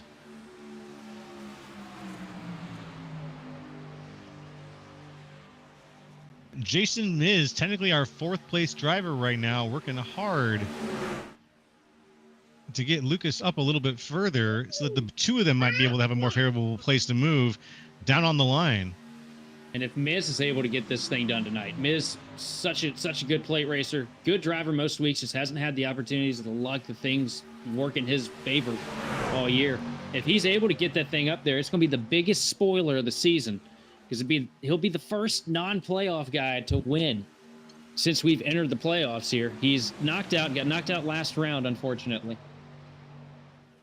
And be devastating to somebody under that bubble. Well, he started pole tonight. He's back up to third position, or fourth place, excuse me. They fall back just a little bit as I'm talking there. Woof. Big wiggle from McCarty, just pushes over Josh Lucas just a little bit. Lucas wants to get back in that middle line, but he can't quite risk it. I think he's afraid to get bumped into by some of these guys trying to cool themselves off. Right now, Dunson running really good up here at the front, holding it down. Mirror full of the 21 machine of McCarty. McCarty fading to the top, going back down to the bottom, just trying to cool that engine off a little bit. Lucas, the 82 of Harcum behind him doing the same thing. Now, Harcum's the one you want to keep your eyes on, because if Harcum is able to get this thing done tonight, he moves into the next round. He's on that bubble. He's the only one of the bubble drivers right now that is competitive enough in the position to get the job done and possibly win his way into the final round of the playoffs. Be expecting bold moves out of that 82 machine is what I'm trying to get to here. Very good. And speaking of some bold moves, we saw the 32 back of the line a little bit. Josh Lucas trying to fit in, almost knocks the 25 of Andrew Chapman off the track, ends up slotting in behind Chapman right in front of Jordan Probst. And here up at the front now, it's a very similar situation to what we saw earlier, but we've got this time the 79 of Jacob Denson. Levi McCarty right on his tail, popping out just occasionally, as we said earlier, probably to cool down that engine. But it's a strong draft here at the front that's got the front of this race locked in for Jacob Denson and Levi McCarty. And we're not to the point right now. We're not to the point of the race where we're going to start seeing crazy moves yet. I say another 10 laps, you're going to see people really start to try and make dodgy moves. You know, still got a little bit under 20 laps left in this thing tonight. Yep. The tension will start to rise naturally as we get down to the line. Now we've got positions where people aren't going to have to pit, so it's just a matter of play. Yeah, and right now every driver in this field right now is thinking. They're all sitting there thinking, what am I going to do? Where am I going to go? When am I going to take the run? They're looking for somebody in front of them to make a move. They're looking for somebody to try something different. trying to figure out when they're going to make this move to get to the front. Even though it's, we're 10 laps away from where that's really going to materialize and become a thing, these drivers are already thinking it. And they're basically, you turn yourself into a head case when you get to the late stages of these play races, because you're just constantly thinking 5-6 laps ahead of you until you finally go to make that run to get to the front. Yeah, I've been in situations where I've been at this point in the race just thinking, what am I going to do 5 laps from now? And then by the time I've thought about it, it's 5 laps from now, and I'm already there, and someone else is trying their strategy, and I haven't even gotten mine ready yet, or I don't have the speed to accomplish it. You never really know, because everyone else is doing the same thing. This is where a lot of it could get this is where we could see our next yellow potentially, just based on the sort of inherent twitchiness of this stage of the race. But these guys are good. These guys are really good, and I think that any execution of strategy is going to involve that sort of understanding that we got to wait for our moment, we got to wait for that sign, and when you get it, take it, but don't do anything unnecessary. Everyone here wants to make it to the end of the race, and especially the guys who are, risking falling below the line at some point. They don't want to crash just because the end of the race is coming up. There's got to be more strategy to it. And we're about to see a little bit side-by-side action here right now, riding on board with Nathan Aldridge as him and Grigsby get overtaken by the field. They were the tail end of the lead lap, about to be put a lap down now, falling a lap down now, as you see Denson on the outside with the entire field back there behind him. And this right here could be where you see the run start. Somebody's going to try and duck it down before Denson gets to the bottom, or somebody's going to get stuck up on the outside. This is where it's going to start to build, as you see these guys on the inside starting to get the run now, trying to fight back to stay on the lead lap. I was expecting to see one of them throw a tire to move down to the bottom. None of them have yet. I thought maybe we would see that from McCarty leading the way. There it goes. Harcum. Harcum forced me to the bottom. And now there's no a wall. Sooner. Now there's a wall of lappers at the bottom of this inside line, so you're going to see a lot of guys try to send it up here to the top to get by and to get themselves back into the spot where they can gain track position. Speaking of which, here comes Joseph Kazi with the fresh and clean air, getting the big push from Jason Miz. And these two have worked together so well all night. They have been pretty much glued, fused at the bumpers from the moment we dropped the rag on this thing to start it. I'm not expecting anything different as we get later into this thing. Miz, knowing that Kazi needs to get himself into the playoff, needing a win because he's in the playoffs as the points leader. I think he's going to do everything he can to work with his buddy here and get him into victory lane tonight. But they're going to have to work hard because McCarty and Denson have been so good working together as well. They absolutely have been. Denson now on the inside line. He's got the speed. He's got the nose for first place. But every time they get back flat, it becomes Joseph Kazi's race just about. Between Miz and Denson together, it looks like Joseph Kazi is in a good position to hold on to that spot at the top of the playoffs here. But we'll see. We've only got about 13 laps left.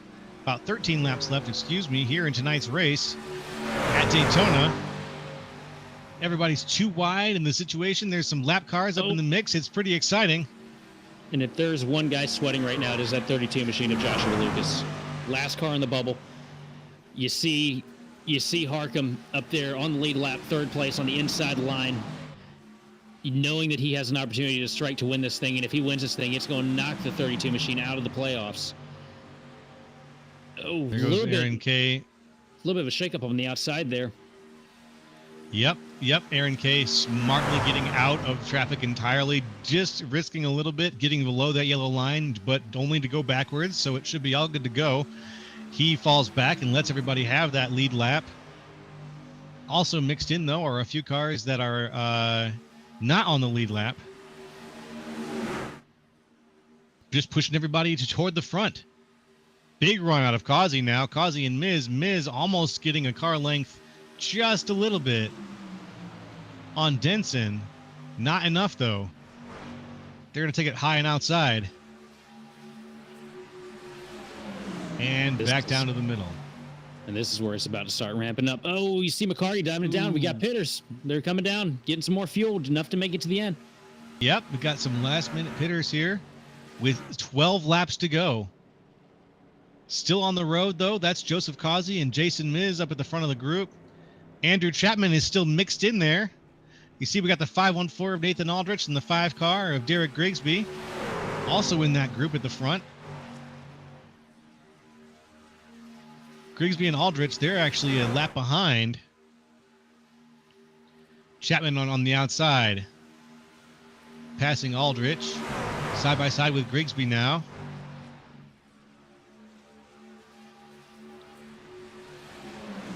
As Joseph Causey, who pit on lap 81, now makes his way in. Him and with Miz Jason Miz. Doesn't look like anybody else is going to join him, though. No other takers. Just those two. Oh, that's fair. This time the two of them together will be able to work coming out of that pit. At the front of the race, though, however, it's Andrew Chapman, surrounded by lap cars and being trailed closely by Jordan Probst, though. They're going to tuck it in behind.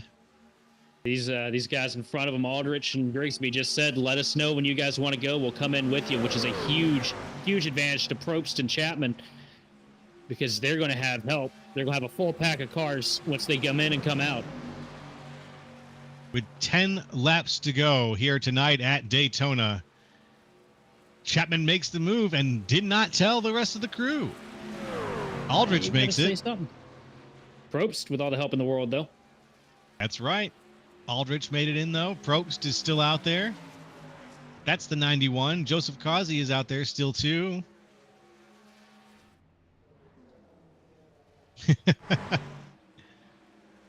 Probst calling for the push at the front. Here comes it sounds Miz. like he's going to be going in. Miz to the back end of Causey. Shades of what we saw at Talladega. These two were able to split away from the field working together. Kind of got a little bit of that right now, but they have a huge formation right behind them with the 79 of Denson and Harcum leading up the back of that with McCarty in the middle. And when these guys get there, they're going to... I mean, these guys just get there, they're going to be going so fast. There's not going to be anything that these two are going to be able to do to hold them off. As we look at the inside here, and I'm curious to see... through. Yeah, here we go. Denson and McCarty locked up here with a little bit of Fox cam going on, but pass for the lead. Will be the lead once Probst pits. Yep, we know he's going in. The 88, Joseph Causey, moves up. Chapman, a man alone right now. Only a few seconds ahead, though. He's going to have to make some defensive choices pretty darn quickly right now. I don't think he's going to be able to make them. Nope. Try to block this run. It's going to be a wreck. And you see everybody going to dive up to the top. Chapman will come up, try to pull a little bit of the side draft, slow him down a little bit. See if he can't get himself slotted back into the pack here. And it's going to work out for him coming out of turn number 2, but tail into the lead pack at the moment. Wow, he really squeezed him there, didn't he? You know that was the whole column on the lead drivers, and he just said, you're all going to go up to the outside, and you're going to make room for me. Here he comes, speaking up to the top, too, trying to snooker somebody into coming out there with him. Nobody going to bite right now. If I'm Chapman, I'm working with that 82 of Harcum right now, because you know he's going to need to make some crazy moves to get to the front. And this looks like Harcum's trying, and here everybody is getting a little squirrely. We can see it happening with 7 laps to go here at Daytona. Chapman's holding the outside line now, just saying, hey, come on, Harcum, come on. McCarty. Big move from Chapman. No run, no. Here comes Denson up to the top with McCarty. This is going to be the race right here. Chapman getting pulled into as well. He's going to move up and have a competitive shot here. Here's the question. Is he going to work with him and play nice, or is he going to try and split him? I think he's going to split him. We've seen this earlier. Chapman can be an aggressive driver, and he's been aggressive all race so far. Here comes the split. Here we go. There it is. What'd we say? Chapman in the middle, 3 wide at the line for second place. Get the position riding with Chapman Denson for the time being. Ooh, smooth move. He's riding with Denson right now. Chapman holding on to that top line. He put it 3 wide, but now he's tucked in with the outside line again. And a big push to the bottom. Jason Miz gets to the rear bumper. Causey will give him a nice shot coming out of turn number 2, but they don't have enough trucks to really work with on the bottom. That outside line is going to prevail just about every time unless they get bottled up. Causey on the inside with Jason Miz. They've got a good position inside the turn, but it's not going to pay off on the straight. 79 of Denson has got the speed. They're all pulling up a little bit, it looks like, on Kevin Dick here. Kevin Dick gonna be smart, gonna run the apron, let these guys go out there. Don't do anything to throw the race in any direction. Respectable move. Yep. Your night's basically done. Tip of the hat. Finish it out. Classy. Yep, very much a tip of the hat for a man who had some very interesting choices during tonight's race and just got caught up in one bad set of timing that put him back. We've got these guys going at top speed right now on the outside line. It's the 79 of Jacob Denson and Andrew Chapman. There it is. Denson just about got turned off the front of the 25. One heck of a save. They're going to be 3 wide, though, for the lead. Coming through 3 and 4. Chapman's going to stick up there on the top. Get a nose on Causey, but not enough just yet. Miz wiggling a little bit. Denson back behind Chapman now just after shuffling positions. Chapman once again putting it 3 wide there. Capitalizing on these moments. Whew, what a save, too. That should have been a wreck. We're seeing wrecks in our vision that are not actually happening on the road, thanks to the skill of these drivers. 5 laps to go, folks, here at Daytona. And what has been a very respectable race so far is finally starting to become a bit of a scrap. Right now, that outside line stalling out. This could be the break right here that the 82 machine of Harkham needs to get himself in. Going to get down in front. If he goes up to the top and works with Chapman, can't quite clear him just yet, but if he goes up there and that outside line materializes, this would be exactly what he needs to get the win. Run in 3rd place. Excellent spot to be. Here comes Denson back up top. Denson goes, but then Harkham also makes the move and says, not just you, my friend, I'm going to go as well. Now the outside line's got the speed. Causey now falling back, making something of it. Here comes Chapman on the outside, making it 3 wide with McCarty. A little bit of wiggle from Denson. He's looking behind Harkham, trying to hold it. We are 3 wide, still with Joseph Causey at the front. Resolving here, falling back off to the outside. Denson diving to the car. Yep, diving to the bottom. Chapman going to send it 3. Does not want to work with anybody. Chapman, like I told you earlier, completely selfish when it comes to plate racing. You're seeing that on display right now, and it's not helping him at the moment. Really, it's not. Unbelievable. Denson on the outside now with McCarty. Denson putting it 2 wide with Miz, looking for enough speed, using that column. Here comes Causey to the out with a big block. The block of the outside line. Down goes Chapman. Chapman is going to try to take advantage of this. He's going to put it 3 wide again. Not yet. Big push to Miz. Down comes Causey. He's on the inside. 3 laps to go. Causey, Miz. We're 2 wide still. Denson and Chapman. Chapman desperate for a position. He's holding on to 3rd place. He's not going to let that hold him back, though. Any moment he's going to be pushing for that 2nd place position. There goes Denson on the outside. Chapman says, no, I'm not going to take the bait. Chapman stuck on the bottom. He wanted to get up there to the top to take that run and be able to move forward. Unfortunately, got hung out by the 79 machine. Denson now with a mirror full of the 21. Going to move himself to the front. Harkham back there, trying to cycle back into it. And Kevin Dick has the best view in the house right now. Really does. Chapman, Miz. Causey coming up with a big block with the squeeze. There's contact now between the 79 of Denson and Causey. 3 wide. Causey falling back. Miz moving to the front. Chapman maybe putting it on the other side. No, staying in behind Miz. Still 2 laps to go. He's got his time.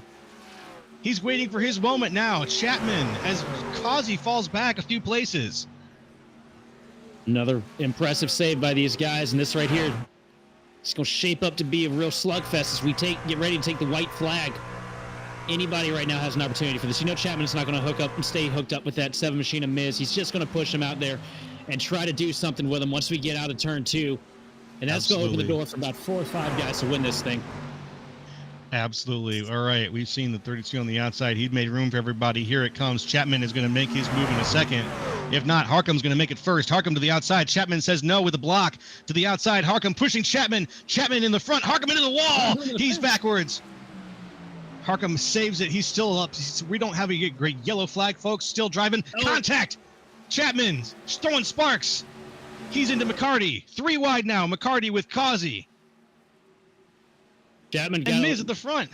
The 7 machine, and Miz got an off-centered push from the 88 to Causey, and that's what sent him up into Chapman. Miz going to lead him down here to turn number 3. How long is it going to last? As you see Denson up on the outside. Nobody really forming up behind him. It's going to be really difficult for anybody to do anything now. I think it's too late. I think it's going to be Miz. Here comes Causey, though. Causey on the outside. Miz, they're side by side. Race is over. And I believe that will be Jason Miz with the win at Daytona. Oh! Causey into Miz. A little bit of pandemonium as we cross the line in the Dirty Mo machine. The number 7, Jason Miz, with an incredible defense against some very aggressive driving there at the line. Joseph Causey, incredible. Chapman with the aggression in those last 5 laps. That was really where it all came together, folks. And you saw probably some of the best racing of the evening here, especially out of Jason Miz, who we said very early on, if he had the shot, he was going to take it and he was going to win it. And he did it tonight. Well, let's see that again from the blimp. What you're going to... Oh, maybe we're not going to see it again from the blimp. I guess we didn't put gas in the blimp this week. Oh, all right. Well, let's send it. Let's see that one more time. Back to the Goodyear blimp. And what you're seeing right here is Causey going to try and fake it up to the top, try and get by Miz. Not right here, but right here. Gets one heck of a run. Miz goes up and throws the block. Then the 79 machine gives Miz the push that he needs, and Chapman just goes up to the top. Causey can't get the help, and round they go. But don't matter, man. You got to pay for that. It's iRacing. Repairs are free at the end of the day. At the very least, all you cost is time, and the unofficial results, we'll go ahead and bring them to you right here as we see Jason Miz doing his burnouts.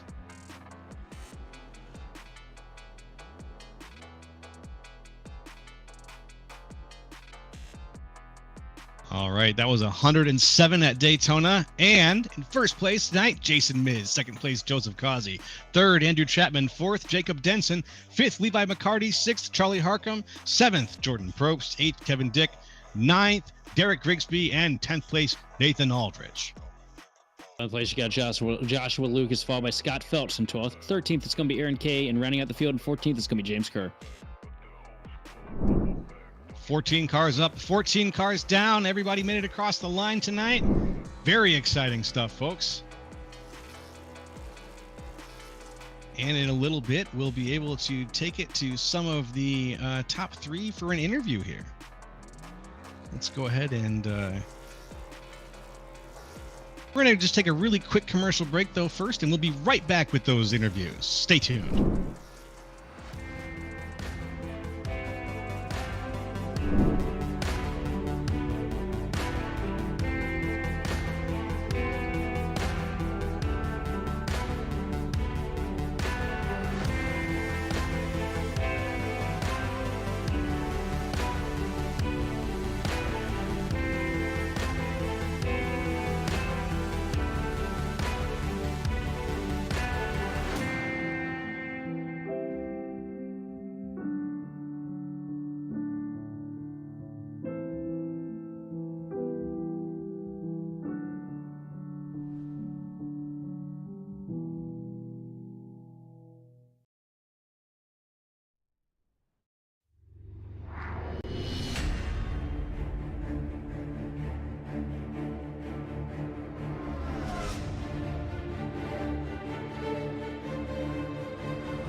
Welcome back, everybody, to GridVision's post-race show. We're going to be interviewing our top 3. As a quick recap, our top 3 were Jason Miz, Joseph Causey, and Andrew Chapman.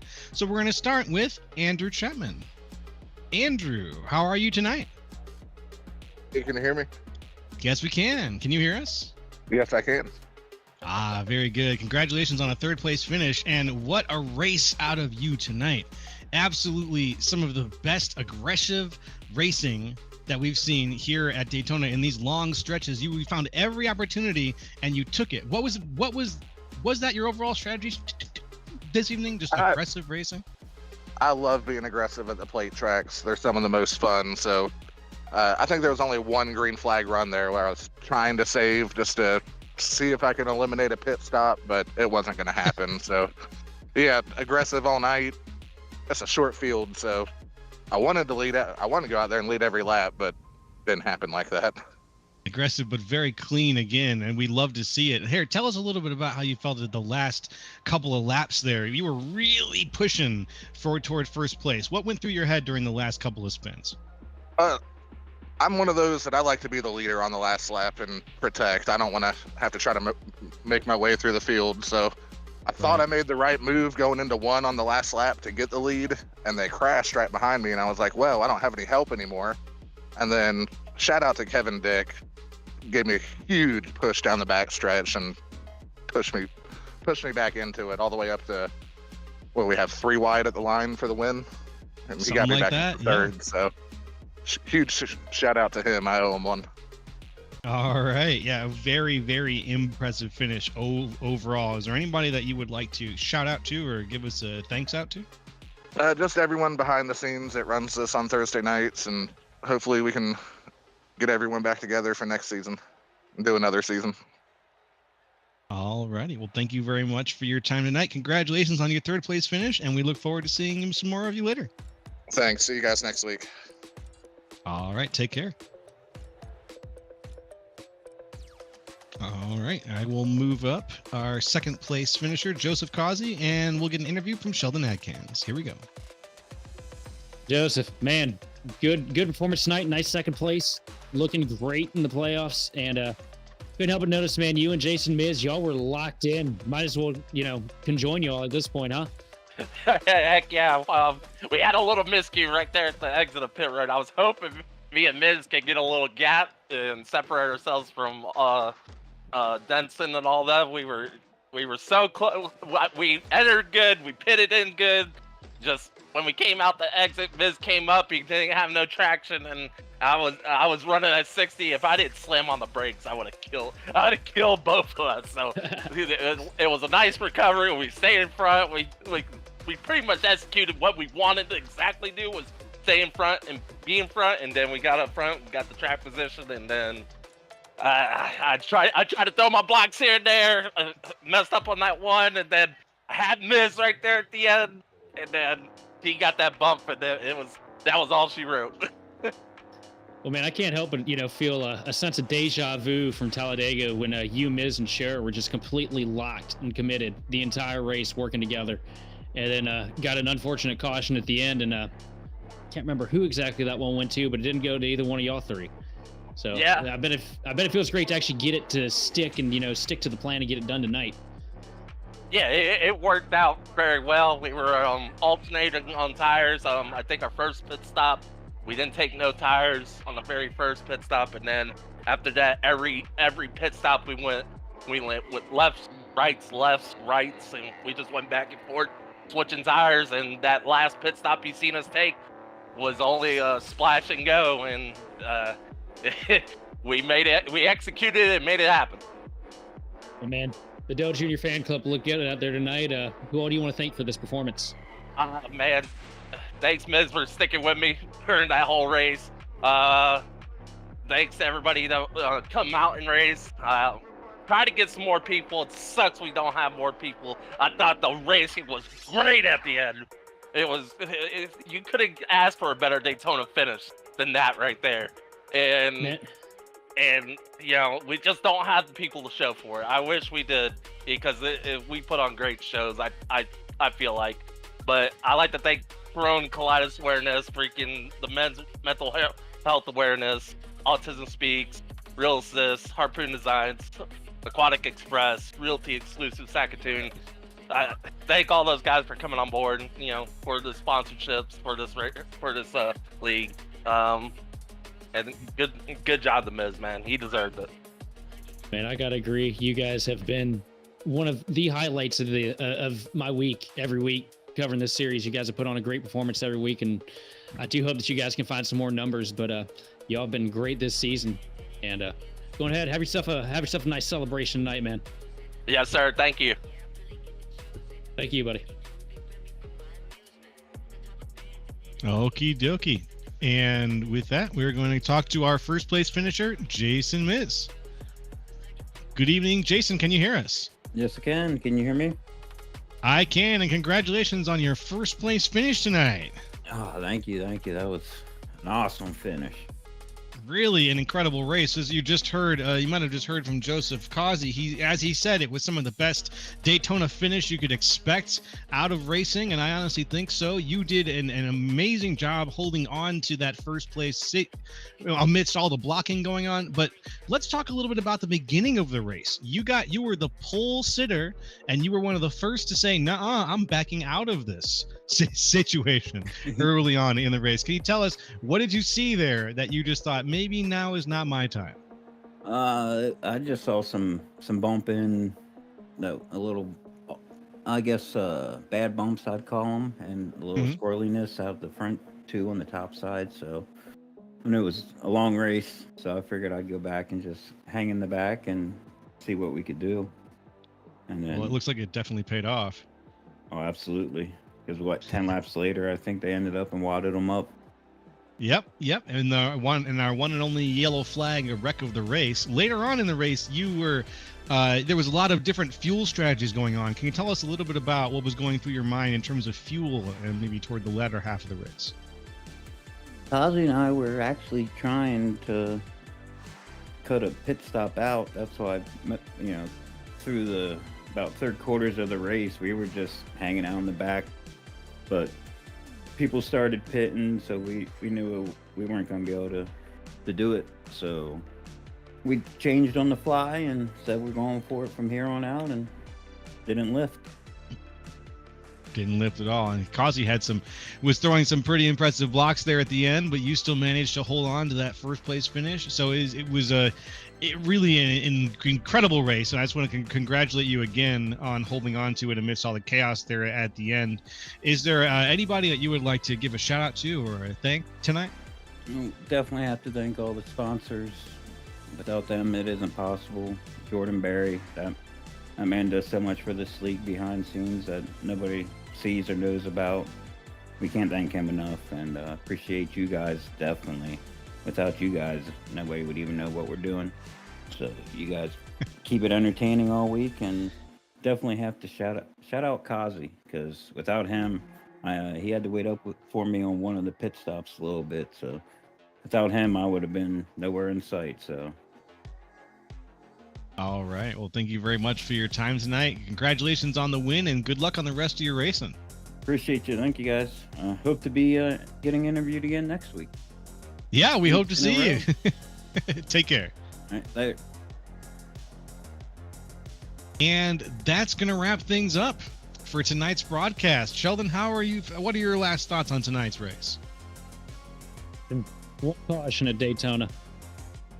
One caution. I can't think of a league that does a better job than the High Slide Truck Series. I can't say enough about these guys, man. The quality of racing, the clean racing, the long green runs. I don't see that anywhere else on the service right now.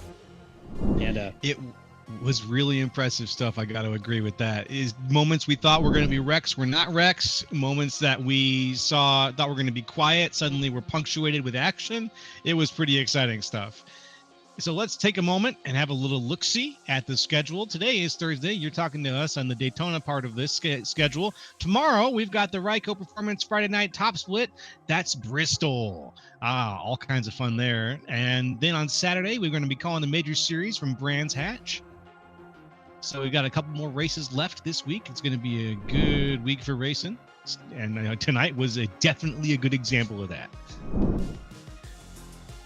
So I am Joe LaCastro, and I'm joined by Sheldon Atkins and Austin Derbyshire up in the booth. We want to say thank you from GridVision, and I hope you all have a good rest of your evening. Take care, and good night.